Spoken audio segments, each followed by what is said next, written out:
அடடடடா! இந்த பக்கம் பார்த்தா தளபதி லாஸ்ட் படம் ஜனநாயகன். அந்த பக்கம் பார்த்தா தளபதி கொடுத்த துப்பாக்கியை கையில் வச்சுக்கிட்டு சிவகார்த்திகேயன் வந்து நிற்கிறாரு.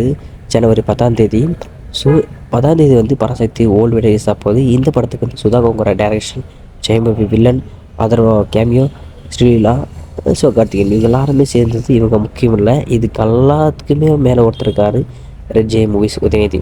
ஸோ அவர் என்ன பண்ணார்னா, ஜனவரி 14ஆம் தேதி வர வேண்டிய படத்தை ஜனவரி 10ஆம் தேதி இறக்குறாரு. அதுவும் 9ஆம் தேதி தளபதி விஜயோடைய ஜனநாயகம் வெள்ளிக்கிழமை ரிலீஸ் ஆகுது. அது தெரிஞ்சு கூட சனிக்கிழமை பராசக்தி படத்தை இறக்குறாங்க. ஸோ பொங்கலுக்கு இருந்த பிளானை எதுக்கு இந்த மாதிரி இடத்துல இறக்குறோன்னா, தளபதியுடைய லாஸ்ட் படம் அந்தளவுக்கு கலெக்ஷன் அவருக்கு வரக்கூடாது.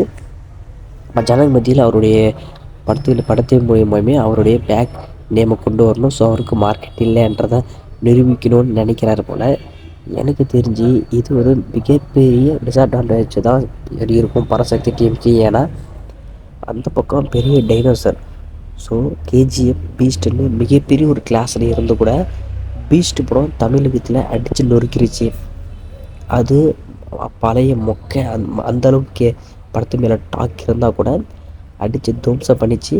ஸோ அதுக்கப்புறம் வாரிசு, துணிவு 2 கிளாஸ்லேயும் தமிழ்நாட்டில் 2 தூணுங்கள் இவங்க 2 பேரும். அந்த மிகப்பெரிய கிளாஸ்லேயே தளபதி தான் ஹையஸ்ட் கிராஸராக தமிழ்நாட்டில் இருந்துச்சு. ஸோ தளபதிக்கே அந்த லெவல் தான்.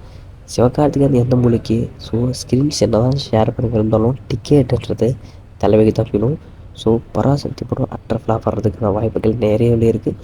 ஸோ நீங்கள் இந்த 2 படத்தில் எந்த படம் பாக்ஸ் ஆஃபீஸில் பட்டே பல்ல போன்றதை மறக்காம கமெண்ட் பாக்ஸில் பண்ணுங்கள்.